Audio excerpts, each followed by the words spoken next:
Denise, Denise, it's Denise, it's Denise, it's Denise, Denise, it's a podcast party, it's a podcast party, it's a podcast party. I gotta say, I feel like we're besties now after this. What's up, guys? It's Denise Salcedo. Well, hello there, everyone. Welcome to the show. It is Denise. You are watching Speak Now Pro Wrestling here on F4W Online. It is February 7th, and we got NXT to talk about. It is the fallout from Vengeance Day, and we kind of got a bit to get into here today. So I honestly, today's show flew by for me because I ended up usually I watch NXT live, but this time I tuned in probably maybe 45 minutes after the show had started, but by the last 30 minutes of the show, I was watching literally live. So the show completely flew by to me. It kind of feels weird watching it so fast because I almost feel like, I don't know, it just went by too fast. If you've ever watched a 2-hour show but without commercials, man, it flies by. So this episode completely flew by. There are some things that I'm very excited to talk about. Obviously, the big thing that we're going to be getting into today is the breakup of Toxic Attraction. So we will be talking about that, and not a swerve this time, an official breakup. So we will get into that. Plus, we also got some new feuds that have been developing. We got a lot of announcements for what's going to be taking place next week. We're kind of moving along. You know, we are on the road to NXT Stand and Deliver for WrestleMania weekend. So we're making our way to that. So I'm hoping that the next couple of weeks for NXT are pretty good. So I'm looking forward to it, and we'll see what goes down. But we got a couple of super chats to get into here today, and then we'll go ahead and talk about what actually occurred on NXT here today. But we got our first super chat from Ed Jones. Thank you so much to Ed for sending this in. Ed says, Denise, where did the WrestleMania hard hat in the background come from? Okay, so real fun little random story here. So I'm like, where is it? This hard hat that you guys see, actually, I'll pull it up. Okay.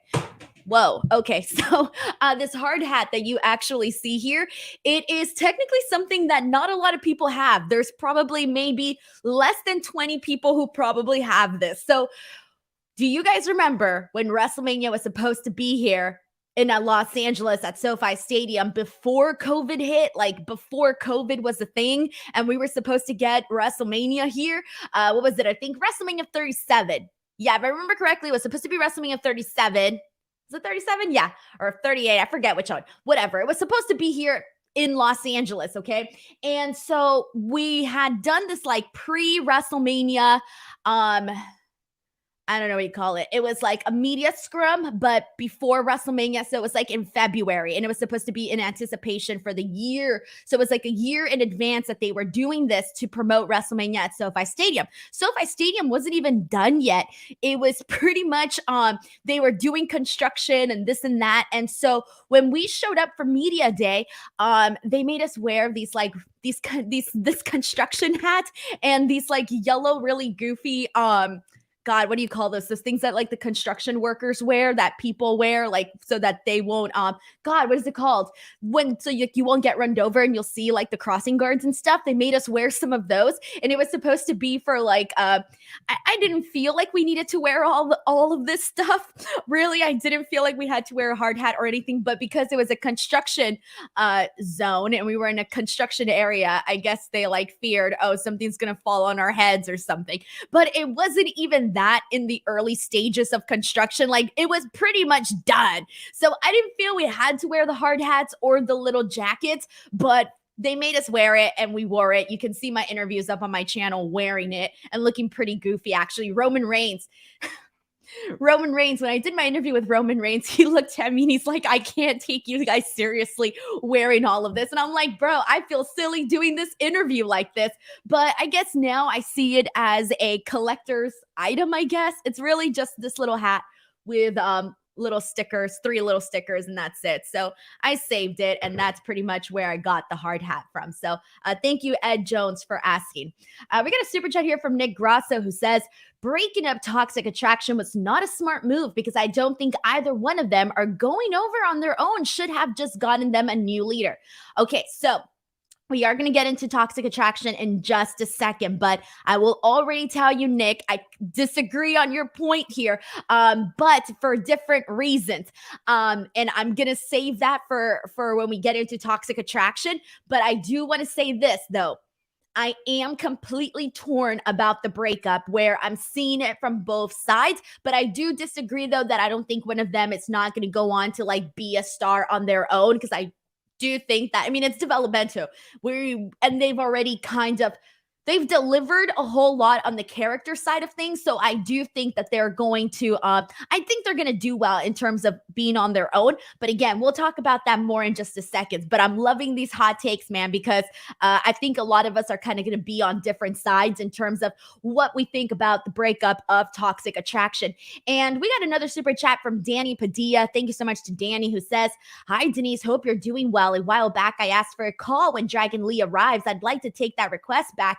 If Vince truly comes back to power, poor Lee won't stand a chance. And this is something that I have talked about a couple of times, and mainly it's something that I've talked about on the Smackdown side of things. So if you've ever, sorry guys, I need to pick up my leg. If you've ever caught my Friday post shows, I've talked about this with a lot of the Hispanic talent, man. We're not really seeing them do much with a couple of people that we're seeing. You know, I've talked about this in regards to Santos Escobar. I've talked about this in regards to other people as well on the show. I'm blanking right now, but with Legado del Fantasma and everything. And I've literally been talking about how I want people to give them a chance, man. Like, we need to get people to get a chance. And, I just don't know what the presentation of him would be. I'm hopeful. I'm always hopeful, but that's pretty much all you can be. Thank you so much to Danny Padilla for sending in that super chat, though. I appreciate it.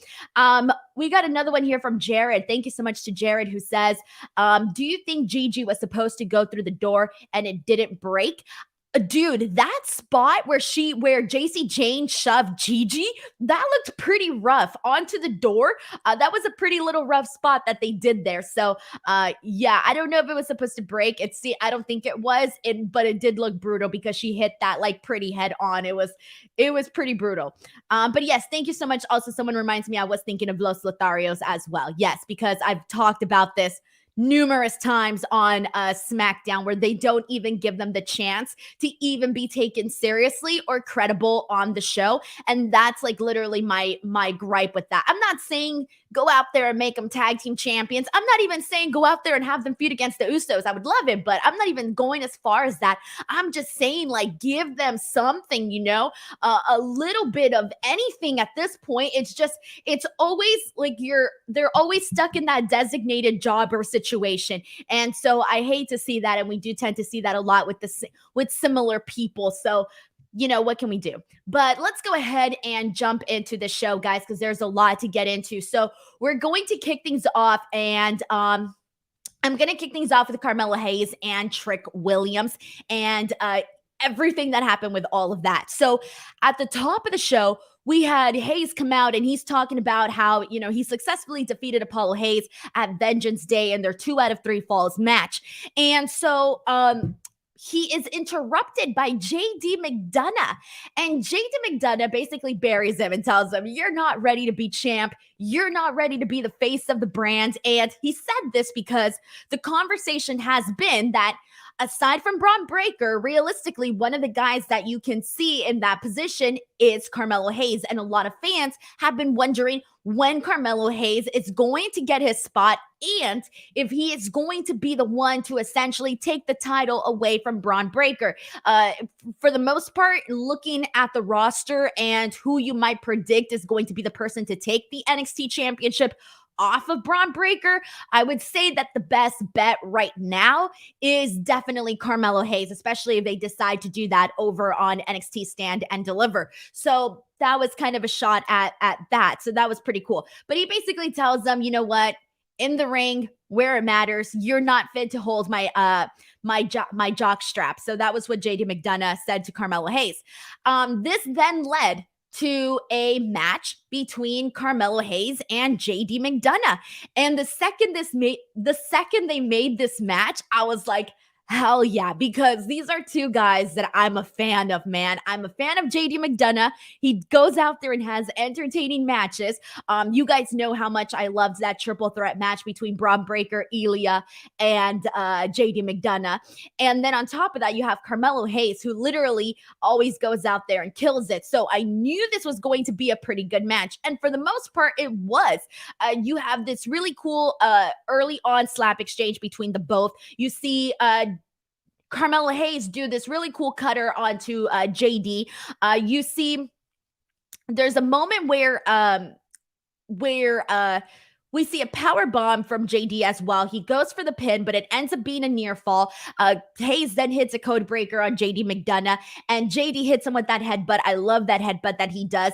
But during this, we get the return of Ilya Dragunov, and I was like, yes! I can't even tell you how stoked I was about seeing Ilya Dragunov come back, because he adds so much to this show. And when we had JD and Ilya and Braun, it really felt kind of exciting to see all of these guys really get in there and mix it up. And so when we got his return, I thought, hell yeah, man, we're getting, the ball rolling here to get some good stuff in the main title picture. That's what we want, right? So basically, Ilya comes out. He takes out Trick Williams, and so this ends up, This ends up just causing a distraction, and Carmelo Hayes is able to get the win here. So after this, though, Ilya goes straight and goes in on the attack on JD McDonough. So that's kind of where we're at. And I'm happy, because just having the incorporation of JD and Ilya Dragunov is just going to add so much to this roster in terms of the program, in terms of the quality, of matches that we're getting on a weekly basis, because they brought some good quality stuff, and then it kind of, slacked off a little bit. So seeing them come back, return and have them, doing their thing. This is definitely something that I think is only going to add value to this particular show. So, man, I'm all for it. I can't even tell you. I'm very excited about this. And including Carmelo Hayes here, that's even better. Like, I want to see, whatever combinations we can do here. JD, Ilya. I would like to see JD and Carmelo again. I would even like to see JD, Carmelo, and Ilya in a triple threat. That's something that I personally would enjoy to see. Danny Padilla sends in a super chat saying, how long have you been IWGP Intercontinental Champion? I'm going for a really long run now, guys. I've been champ for a good amount of time, just letting you know. But thank you, Danny Padilla, for the nice super chat over here. Hunter Tillman sends in a very generous super chat. Thank you so much to Hunter, who says, hi, Denise. Just wanted to say thank you for always killing it and working so hard to put out such great products for your subscribers. You're one of my faves. Much love. I appreciate it, Hunter. Seriously, I do. I have been literally busting my butt with my YouTube channel. It officially surpassed 89,000 subscribers today. And that makes me really incredibly happy, because you guys know I'm trying to get to that 100K so that I can feel good about myself. So anyways, we'll see when that happens. I honestly think that I'm going to hit 100K by the end of WrestleMania. I think that by the end of WrestleMania season, I will be at 100K for my YouTube channel. F4W is going to hit 100K in a matter of days, maybe in a week or two. I don't know, but they are so close to 100K. They're almost there too. So it's going to be the year of 100K for lots of people. But thank you so much to Hunter Tillman for this generous super chat here. Okay, so let's see what else we got here and see what people are saying. We got everybody saying, this is from Christopher Smith saying JD versus Ilya is going to be fantastic. Yes, it is. Christopher Smith also says, I could see Ilya being positioned as a main event guy, and he should be. I'm sorry, but he shouldn't even be on NXT. Like, this guy should be on Raw. He should be on Smackdown. That's personally how I feel about it. But, him being on NXT, I'm not going to complain right now because it just adds to the weekly, Tuesday product that I'm watching every single week and that we're watching. So look, I'm not going to complain, but I do think this man should be on Raw or SmackDown at this point, having freaking bangers with whoever, AJ Styles, Finn Balor, Chad Gable, maybe run it back again with Gunther. I'm all here for all of that. There's a lot of really good stuff that you can do with Ilya on the main roster. So that's personally how I feel about all of that. Okay, so let's see what else we got here and see what people are saying about all of this. This is from Zeno Hour, who says, right now, the NXT men's main event scene has Braun, Mello, Dragunov, Waller, JD, Apollo, and Tyler Bate. Wow, and both Dragon Lee and Carl Fredericks haven't even debuted yet. Yeah, and thank you so much for mentioning Tyler Bate. He's going to be somebody we talk about later on the show because he does have an upcoming match next week. So I think it'll be good. It'll be good, but we'll talk about that in just a second. All right, so after this, let me see where we're at. Zoe Stark and Sol Ruca. So Sol Ruca has done the thing that, basically the thing that they've been wanting. So they've been, how do I say this? So one of the character things about Grayson Waller is that he's supposed to be going viral and this and that. He finally did have a kind of viral moment with the whole NXT press conference and the whole call and the whole bit that they did that led him to getting suspended. But in terms of having a clip that like naturally went kind of viral on social media, it's Sol Ruca. Sol Ruca, for doing that awesome spot that she did, literally was all over my freaking timeline. And so Sol Ruca kind of had a viral moment, like within like the wrestling community and all of that. Like in terms of, I haven't seen very many other people get this clip just going around. And so ever since then, because they had already kind of started to do a little something with Sol Ruca, but ever since they saw that clip and that clip kind of went viral amongst wrestling fans and all of that, we're starting to see more of Sol Ruca. It seems to me that they're like, okay, here we go. We got something. She's somebody that, went viral with this clip. She had a moment. Let's hang on to that.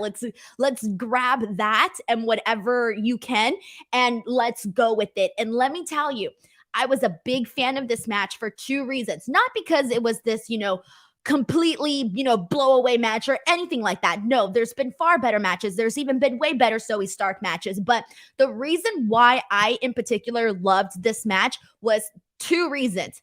One of them is that Sol Ruca went out there and she looks absolutely, we've already said this and I've said this before on previous shows, but I need to reiterate it once again. She looked incredibly athletic. So a lot of the stuff may not be, perfectly, crisp yet in terms of mixing it in with her wrestling and having that all mesh together. That's fine. That's fine. This is a developmental. I think sometimes we forget, like, we are watching a developmental product each and every single week. But the reason I also love this match is because we know Zoe is freaking phenomenal in the ring. She is great, man. We see her go out there and have a lot of, good moments and good matches and whatnot. So having her in a match with Sol Ruca, again, this is a developmental. She should be having matches with somebody like Zoe because Sol Ruca is only going to get better by having matches with competitors like Zoe. Granted, like, you can do all these matches with, people that are at her same level or whatever. And, there's going to be improvement, but there's nothing like going out there with somebody that is more advanced than you to learn and do better and to grow. And so that is the reason why I loved this match with Zoe and Sol Ruca, because I got shades of what I can expect from Sol Ruca once she's all polished out.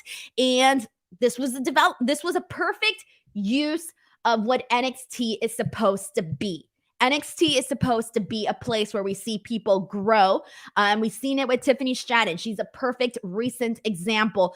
But this is supposed to be a place where people can grow and, just get better, right? While working in front of TV and also building a fan base. So for me, this was good stuff. Some of the moments that I liked, there was 2 spots where Zoe did a pretty killer clothesline twice on Soruka, both of which garnered her a near both of which were near falls, which was pretty cool to see as well.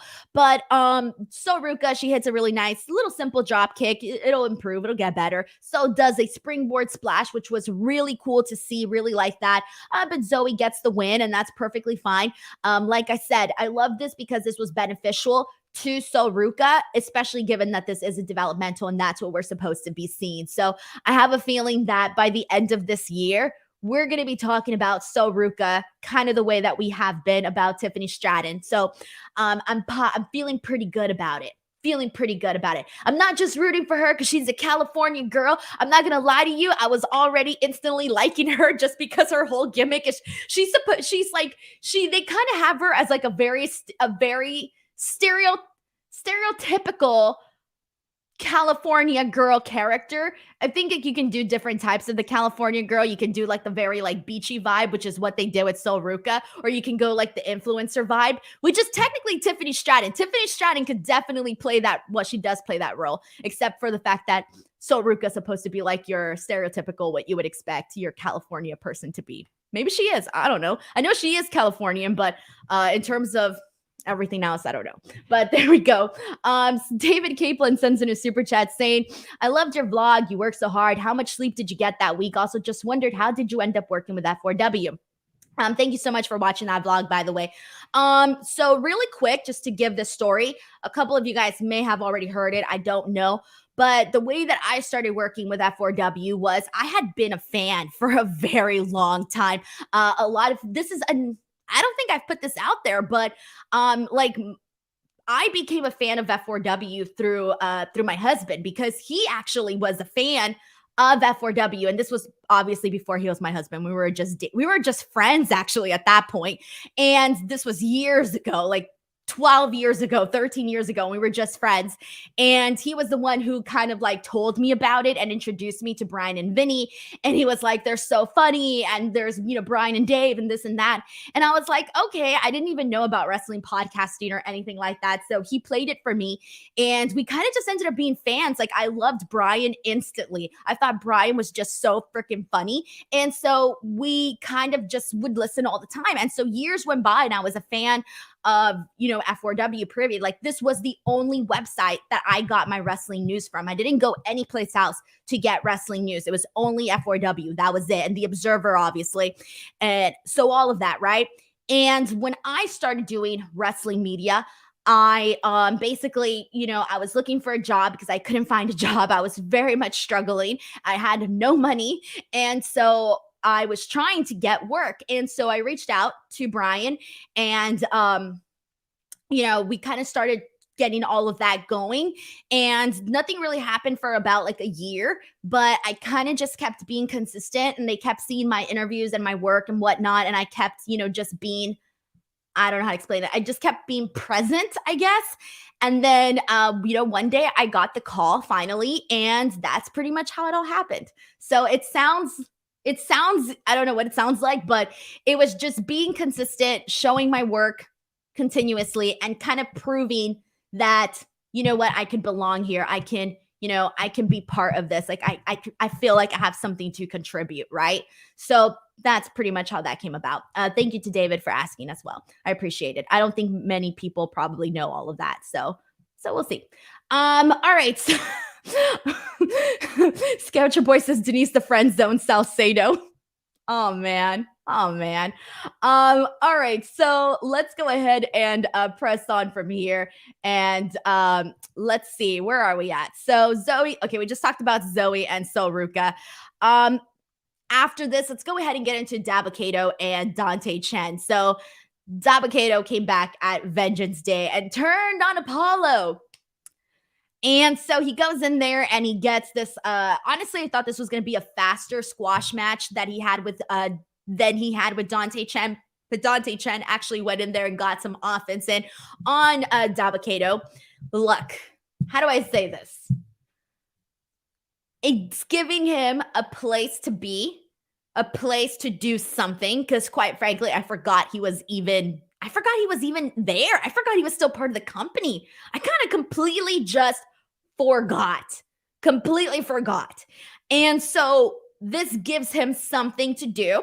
Now, part of me was a little bit torn about this because I'm like, man, Apollo Crews has kind of moved on. He's doing something different. We're seeing new versions of Apollo Crews. And so I kind of didn't want to see him kind of go back to this. And I know they're not going back to this specifically. Like, they're not doing everything that they were doing with, what was it, Commander Aziz and all of that they were doing there. It's a little different now, right? They have history, as we know. But I just kind of thought, oh, we're kind of going back to something that I don't necessarily think I wanted to go back to. But then again, I started thinking, well, what else is Apollo Crews going to do? He's not going to win the NXT championship. He just finished a program with Braun Breaker. He just, did this with Carmelo Hayes. So what else is there? Okay, there's already that tie-in, that history with Kato. So you might as well, I guess you can say they both benefit. It gives him something to do. It gives them both something to do in a story that's instantly already there. So while it may not be the thing that I have any interest in, quite frankly, I see how it's benefiting both guys. Personally, for me, I got zero interest in the story, but I see how it's beneficial to both sides. So that's pretty much all I can add.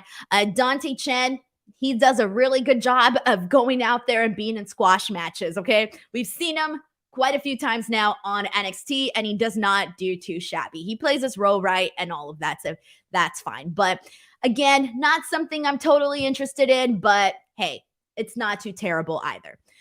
Sheldon Jackson sends in a super chat saying Denise's Cody Rhodes story is from undesirable to undeniable. Look at her now. Thank you, Sheldon, for that. I appreciate it, man. Seriously, I appreciate it. Man, let's see what else we got here. Scoucher Boy says, I only knew he was there because he's on the NXT Wikipedia. I didn't even know there was an NXT. Yeah, clearly there's an NXT Wikipedia. I just haven't been on it. All right. Man, again, I feel bad. I really feel bad because just because I'm not interested in it doesn't mean that it shouldn't be happening on the show, right? Got to give people opportunities. And you know what? I'm going to give them an opportunity to win me over with this story. I really am. I'm going to give them an opportunity here. I'm going to try. Fernando Zayas says he seems better than Omaz. Man, me and Omaz are homies now, guys. I don't know how to tell you this. I'm besties now with Omaz, okay? I'm besties now. Like, he followed me on Instagram. We're besties. This is it. Like, he met me during that interview, and it was so funny because when I did that interview with Omaz, I remember he looked big, right? Like, he looked tall, he looked massive.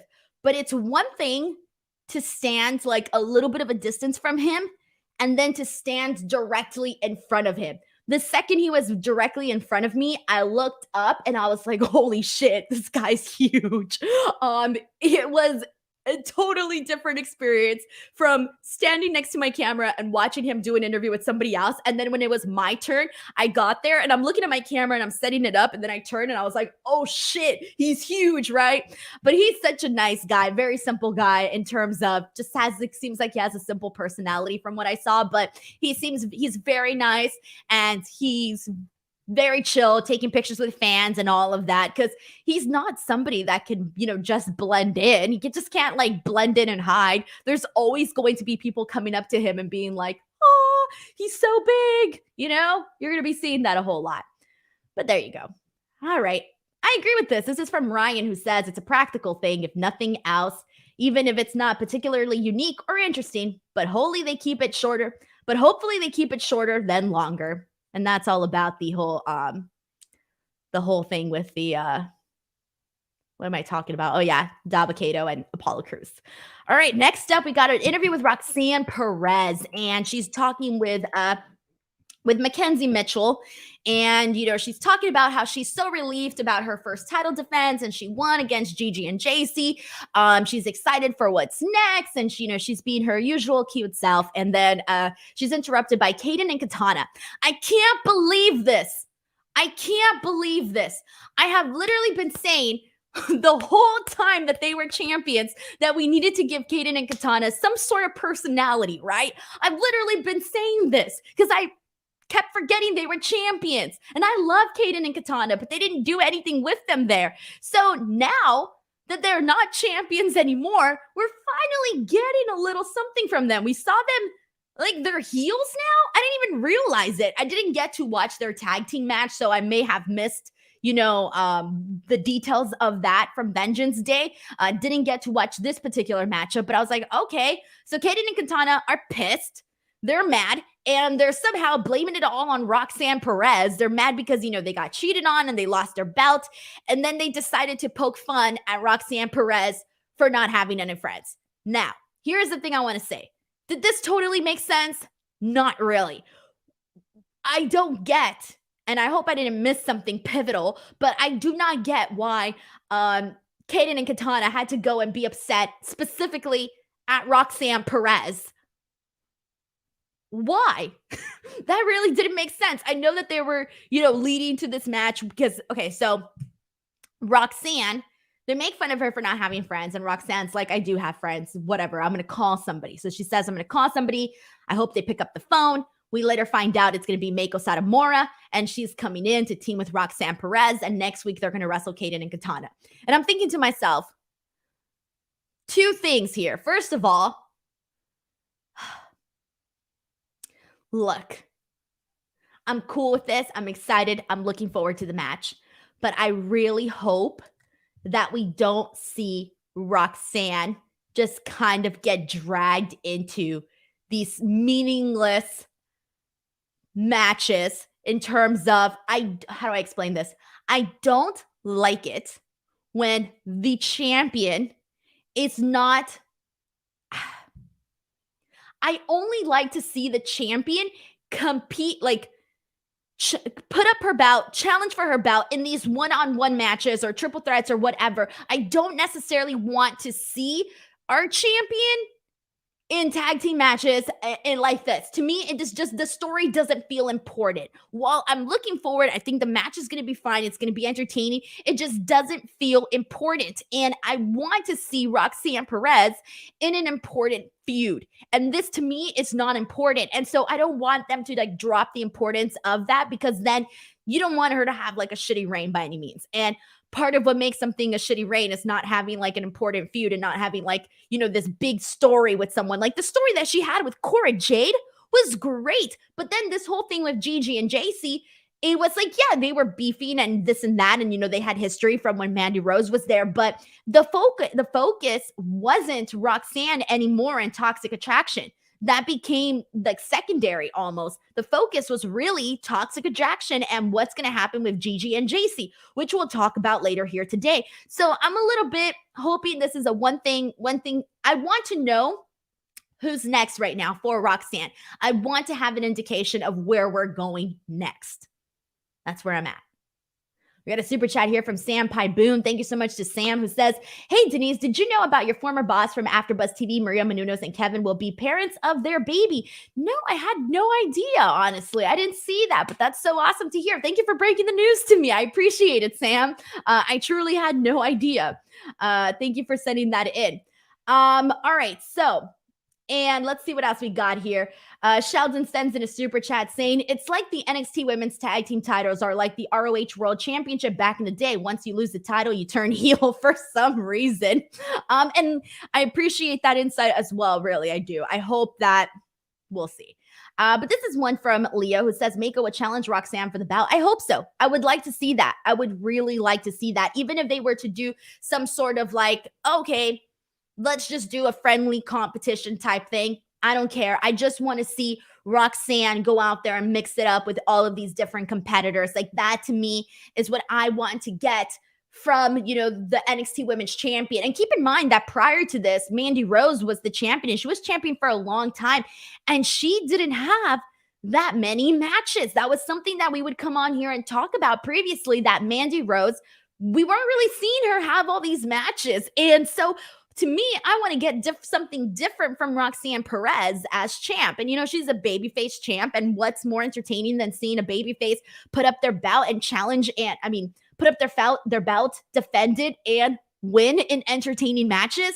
Now that's a babyface that I want to cheer for. That's a babyface I want to get behind. And so I want to keep seeing that with Roxanne Perez. So we'll see. And there's a lot of options too. There's so many options with the girls for NXT. Like that's something right now that they're not limited of. They have a lot of options for Roxanne Perez. So that's where I'm at with that one here. Christopher Smith says, I get the feeling that Roxanne is in these filler feuds until we get her the next challenger. Exactly. And that's what I'm saying. I want this filler phase to go fast. Fast. All right, so let's get into the next thing here. So after this, we got a match between Isla Dawn and Tatum Paxley. Basically, this whole thing started because Isla accused Tatum of being the person that hurt Nikita in the parking lot. They're still trying to figure all of that out and who that is. This match was a little rocky, but it was decent. It was decent. It wasn't a bad match. It was a little rocky, but it wasn't bad. We saw a nice little gut wrench suplex from Tatum. She goes for the pin. It's a near fall. We see Tatum Paxley go for a crossbody, and Isla moves out of the way. So that's something there. Isla does eventually get the win after she like summons the demon. She rolls her eyes backwards and stuff, and then she summons whatever she summons and gets her win. I'm really liking what they're doing with Isla Dawn. I've said this before, and obviously now she has the partnership with Alba Fire, which somebody brought up last week that they think that she's under a spell. Alba Fire's under a spell from Isla Dawn, so we'll see. But this was a decent win for Isla. They've been keeping her pretty strong in terms of getting her wins and all of that since her NXT deadline match and everything. They've been keeping her pretty strong, so good for her. Let me try to think if there's anything else I want to add to that. No, that's kind of it. So, we already talked about JD McDonough and Carmelo Hayes. Let's get into Thea Hale and Tiffany Stratton. So, Tiffany is being Tiffany. The best way to describe this segment is Thea Hale is being Thea Hale and Tiffany Stratton is being Tiffany Stratton. Tiffany's being super bougie and not really wanting to deal with Thea Hale, and Thea Hale's kind of being annoying about Chase University, and she's, oh my God, I have an assignment, and she's yelling, and then she goes, no, wait, that's not due yet. I have till this, and then. And so Tiffany's kind of like, whatever, right? I don't know how to say this, but I love these two, and I just want to get a bunch more interactions between Tiffany and Thea Hale, and I wouldn't mind it if down the line we saw them as like this odd couple tag team, because they kind of match. I don't know how to explain it. Like they really, really match together. They match in a way that they don't match. That doesn't make sense, but it works. Okay. But after this, the thing we need to talk about is really what happened after this. So after Thea and Tiffany were kind of arguing amongst themselves, Ava Raine comes and basically she kidnaps Thea Hale. She gets her in a chokehold and then drags her away. She kidnaps Thea Hale. We see a lot of kidnappings in NXT. It's like the thing. We know this. It's the thing. But why did Ava Raine kidnap Thea Hale? Do I have the answers? No, I don't. I'm thinking here because I had an idea while I was watching NXT, and now it completely left my head for a second. But basically, I'm thinking, okay, well, clearly this is going to be something with the diet and Chase University, and they're going to do probably something together. That's going to be what we're getting to. And I kind of like the idea of that because it reminds me of like the preppy school kids with all the school spirit versus the goth emo kids that are like totally over school and we don't care, dude.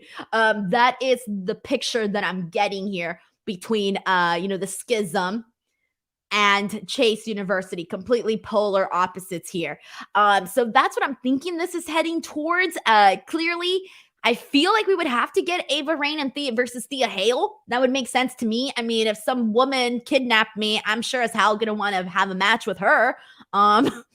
But we're going to talk about what happened afterwards. So Duke Hudson and Andre Chase are having a match against Pretty Deadly, and they lose this match because during this match, Thea Hale appears. She runs out and she's screaming. She's hollering and she's like, oh my God. And, I don't know what she's yelling. I can't make out what she's yelling. She throws herself on the ground. She's shaking. She's holding onto her legs and she's, completely traumatized. She's got the eyes and she's like, oh.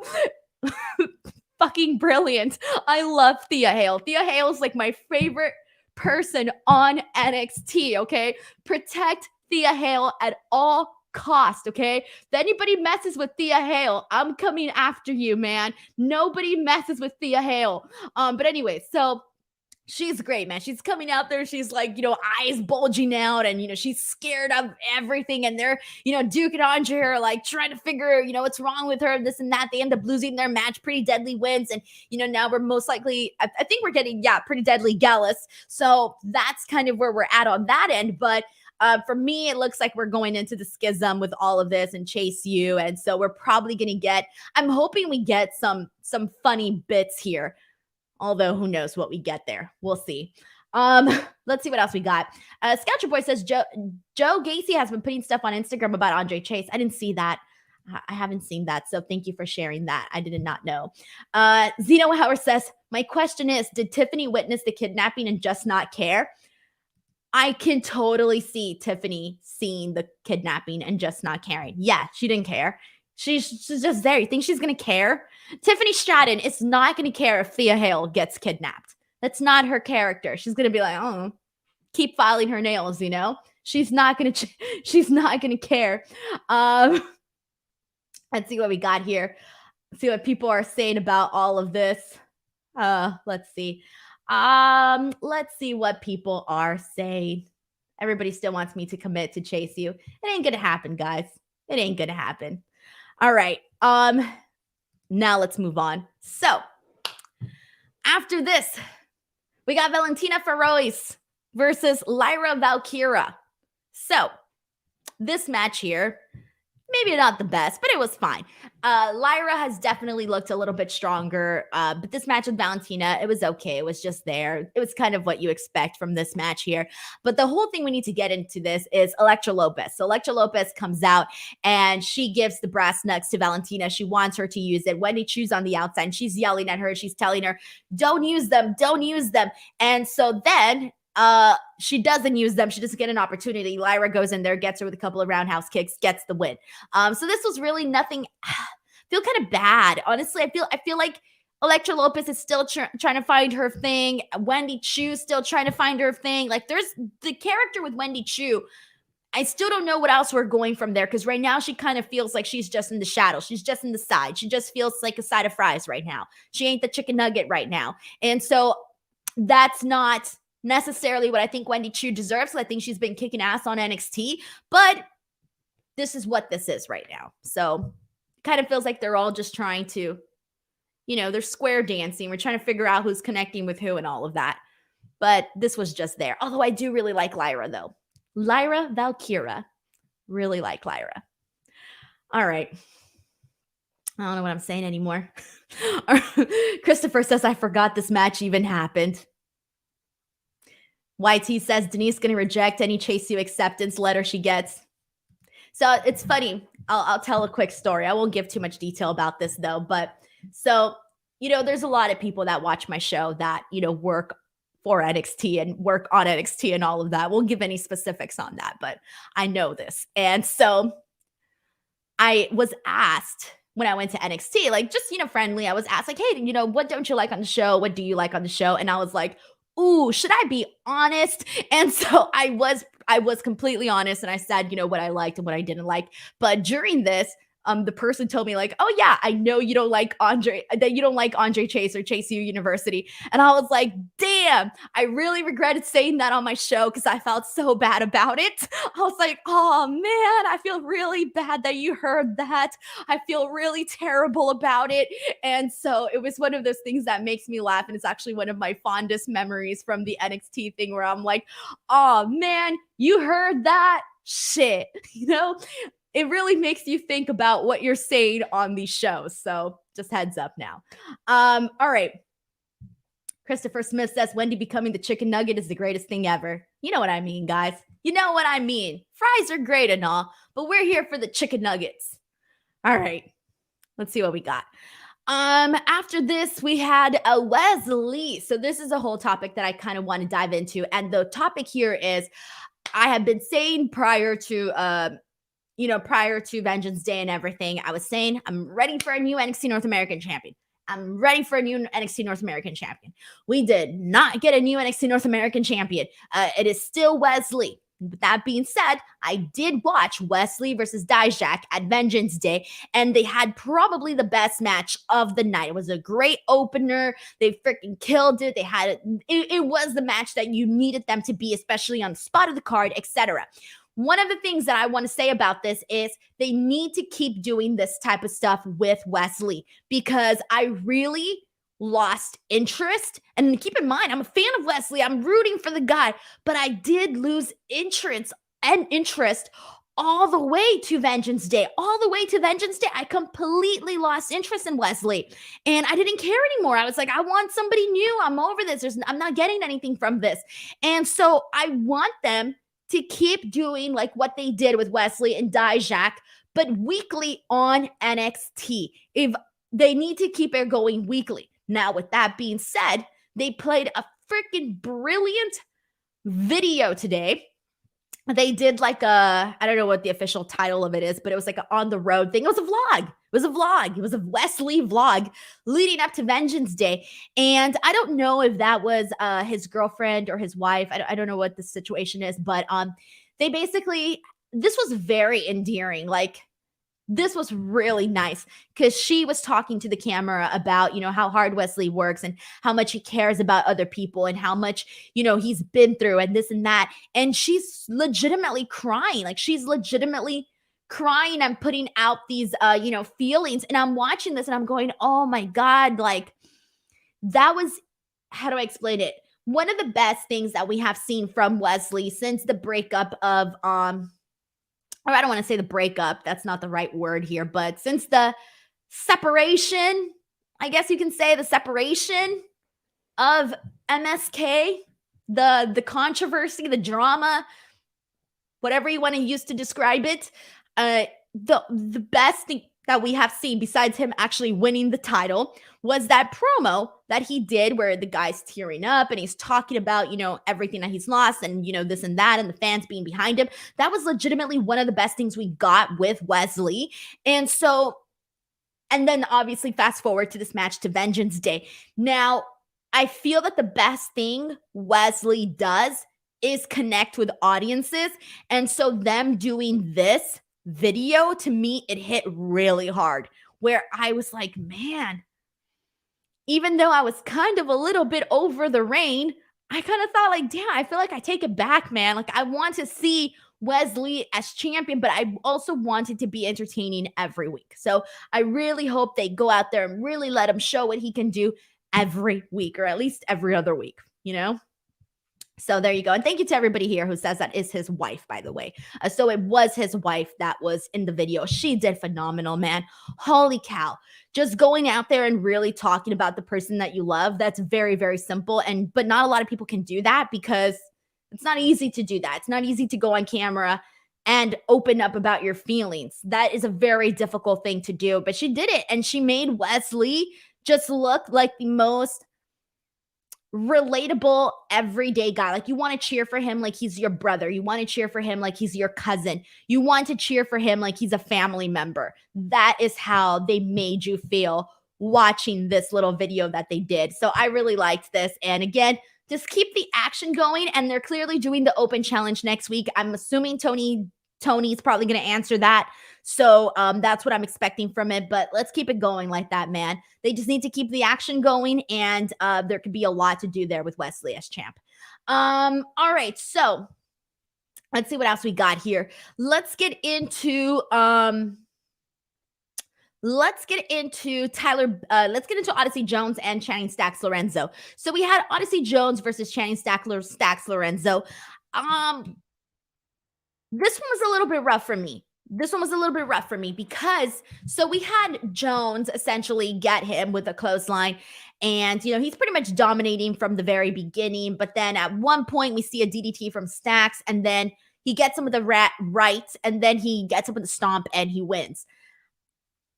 I'm just going to be completely real. I really couldn't buy this one. And I also just have a lot more interest in Odyssey Jones right now. And so I feel like ever since he came back, they haven't necessarily gotten that. There hasn't been anything to grab a hold of just yet with Odyssey Jones since he came back.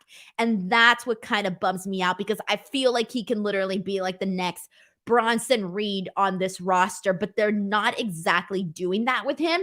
And so I was a little bit bummed out with this result. I want to see Odyssey Jones be more of the Bronson Reed of NXT. So personally, I was a little bit I don't want to say upset. Upset's a harsh word, but for the sake of what we're talking about, for the sake of this show, for the sake of my interest in this show, I was upset with the outcome of this and the direction because I did not like seeing Odyssey Jones lose in that fashion. I just didn't think it was believable, and I just feel like there's so much more that can be done with Odyssey Jones. So personally, I wasn't a fan of this one here. This one was not for me. I didn't like the ending. It just didn't necessarily stick whatsoever. So there you go. We had a promo from Indusher, and this was the same thing. I had the same issue with this match last week when they had them defeat the Creed brothers. I wasn't a fan of that either. Although I understand why they did it. I just didn't care for it either. So I kind of felt the exact same way, but more so a little bit more with this one because I'm a fan of Sangha and I'm a fan of Veer, but I'm not that big of a fan to see them defeat Creed Brothers last week. Creed Brothers to me should be in an entirely different story, in an entirely different feud. They're just on a whole other level, and I want to see them do something else.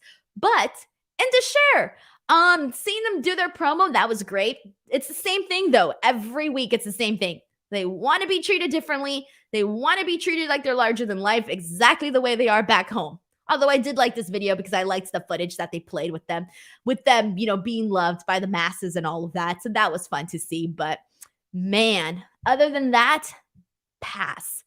Next week, we are going to be seeing that Wesley Open Challenge, which I'm assuming Tony's going to answer that. Braun Breaker returns following this match with Grayson Waller at Vengeance Day. We're also going to be seeing Mako and Roxanne team up against Kaden and Katana. And then Tyler Bate versus Grayson Waller. I'm looking forward to this one. I hope that this is a match where we see both guys look good. I'm hoping that's what we get out of this one. So I have some high hopes for Tyler Bate, Grayson Waller, and I hope it doesn't let me down. Let me down. All right. So last but not least, let's get into the big topic of the day, and that is toxic attraction. So, man, a lot of things have changed for Toxic Attraction.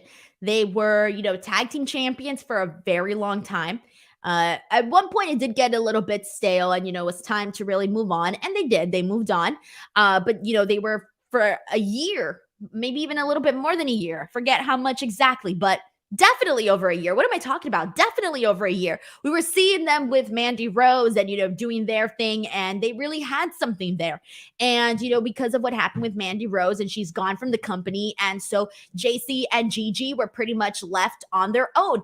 Now, a lot of us were wondering, are they going to get a new leader? If so, who is this new leader going to be? A lot of us thought maybe Tiffany Stratton, maybe it's Sonya Deville, maybe it's this person or that person. We all had different ideas of who we thought was going to be the leader of JC and Gigi. However, they decided not to do that. They decided not to go that direction. Okay, fine. I didn't mind it because I really thought that JC and Gigi didn't really need a leader. They really didn't. We were seeing their personalities kind of come out a little bit stronger where they weren't, they weren't the French fries in the meal. Now they're the chicken nuggets, They're the main thing.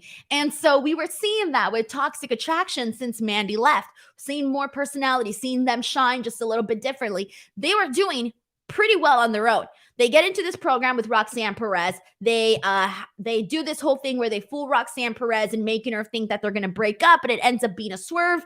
And so they're friends again. They go into this match at Vengeance Day. They basically screw each other, and Roxanne Perez gets her victory. And now they're on Ding Dong Hello with Bayley. And Bayley, so they come out, they're on Ding Dong Hello, and Gigi and JC are bickering amongst each other, and they're upset. They're blaming each other for their losses and for screwing them out of becoming NXT Women's Champion. And so they're really pissed off. And what was weird was, and we should have seen, I had a feeling that they were going to do an official breakup here, but I wasn't too sure. I was maybe like 50-50, okay? I was 50-50 on whether or not there was going to be a breakup at this moment, but whatever. So when Gigi and JC came in, JC was like really happy and she was excited to be there, but Gigi looked a lot more irritated. She was kind of annoyed. She didn't even like that JC went through the door. She was just very, very annoyed. That led to the bickering. This then led to Bayley sort of mediating their friendship and kind of getting them to be friends again. And it worked, supposedly. So they're friends, and I'm putting air quotes for the audio listeners. They're friends, and then they tell Bayley, like, oh, well, maybe, we'll go for the tag team titles. Maybe we'll challenge Damage Control. And Bayley has a really funny line because she tells the crowd, what does she say? She says, don't get excited, idiots. And it made me laugh so hard. But even before this, the bickering between JC and Gigi was pretty good. There was a moment where I think it was Gigi. No, it was JC. JC tells Gigi, you look like a hobo who banged a Chucky doll. What does that even mean? How does one look like a hobo that banged a Chucky doll? How does one look like they banged a Chucky doll?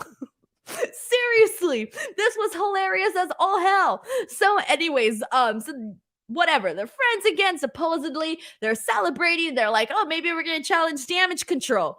And then they're, raising each other's hands up, doing their thing. And out of nowhere, JC turns on Gigi.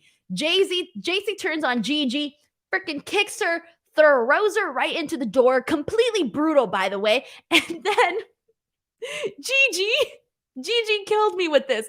Gigi was on the ground making like crying sounds. She has the best crying sounds ever. Go back and re-listen to it because she was like,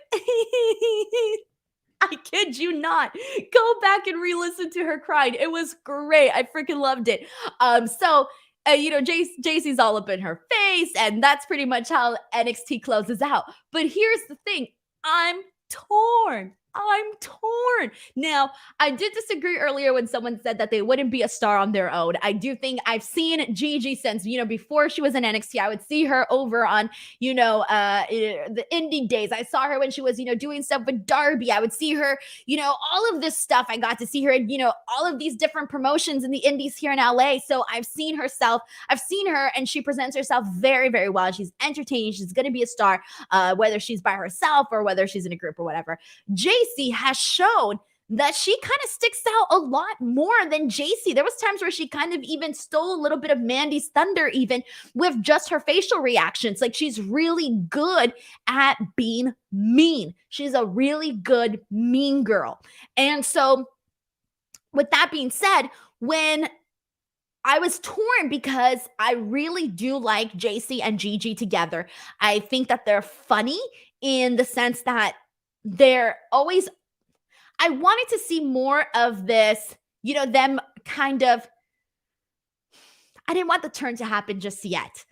I wanted to see a little bit more of them sort of being like frenemies where, yeah, they're friends, but maybe they're a little bit fake about it. I don't know, just with their comedy and the way that they kind of like bounce off of each other and some of the things that they say. It's literally like watching, if we were seeing Paris Hilton and Nicole Richie argue amongst each other. That's how I see, Gigi and JC arguing with each other. So anyways, for me, I like them together. I wanted to see them bicker more, but at the same time, I know that having them feud against each other is also going to be good because it's going to be mean. They're going to go and, they're going to say some stuff. They're going to get very, very low. They're going to hit some low blows is what I'm getting at. They're going to do mean things to each other. And that's what I want to see. Actually, now that I think about it, what would work perfectly with this particular story is, I don't know how many of you guys saw Bride Wars, but do you remember Kate Hudson and Anne Hathaway in Bride Wars? Or what is it, Bride Wars? Was it Bride Wars? That movie, the one with Kate Hudson and Anne Hathaway. So in that movie, they were supposed to be each other's bridesmaids. They fought for the day, for the same date at the same venue. And so this ended up causing beef between them. And the things that they would do to each other, they would do things to each other to basically screw the other person, right? Whether it was, Anne Hathaway dyes her hair blue once, or just like really random stuff. One of them, Anne Hathaway sends all this food to Kate Hudson so that she gains a bunch of weight before her wedding. I would kind of like to see something like that between Gigi and JC, where they're doing these really messed up things to each other, where they kind of, screw them. One messes up her hair. Maybe she, I don't know, swaps her face cream for foot cream like they did in Mean Girls. Little things like that is what I kind of want to see from this. So I hope, and this is the thing that we have been seeing with NXT. We see them get a little bit creative when it comes to these, backstage segments, these vignettes and things that they do like that. I would really like it if they did something like that with Toxic Attraction, where they're just literally screwing each other in like the most little ways, but also ways that would really ruin someone's day. Little things. And they could do funny stuff with that. They could even involve Tiffany Stratton in this if they wanted to. Maybe have her be like a person that helps them out or something. Okay, now I'm just fantasy booking right now. But this is definitely something that I would like to see. Ed Jones says, JC sends Gigi a truckload of chicken nuggets. Hey, man. Hey, we could do that. I don't care. Well, there's options there. So there's definitely options. Neil Henry says everyone loves Gigi, so she has to be the babyface. I think that the reason, to me, JC should be the heel as she is here is it's the right call, because I think she's the one that's really good at being a mean girl. I think that Gigi's good too, but JC's extra good at being mean. And so for that reason, I feel like she definitely had to be the mean girl in this one. And, Gigi had to be the babyface in this one. But man, alrighty, guys, I was definitely there for this. I'm excited. I was torn though. I was torn on how I felt about this. And I think it's really because I like Toxic Attraction together and separate. Cool with it. I'm excited. Alrighty, everyone. That was NXT February 7th. A lot of good stuff. Fallout from Vengeance Day. I want to thank you guys so much, as always, for being here. I will be back tomorrow for AEW Dynamite, so please make sure to tune into that. That's my most popular show of the week. And then Friday, I will be here for Smackdown and Rampage coverage. I hope to see you there. That's usually my show with the most hot takes now. I noticed that Fridays is hot takes day, man. I think it's the end of the week. I'm done. I'm fed up. I'm a little bit grumpier. I'm a little bit, I'm old, I'm grumpy. I was about to cut the CM Punk promo where he says, I'm old, I'm grumpy, and I work with a bunch of kids. But I didn't mean, but that wouldn't make sense here. But anyways, whatever. All right, I'll see you guys tomorrow for AEW Dynamite, and then Friday for SmackDown and Rampage. Have a great day, everyone. Thank you so much for being here, as always. Bye.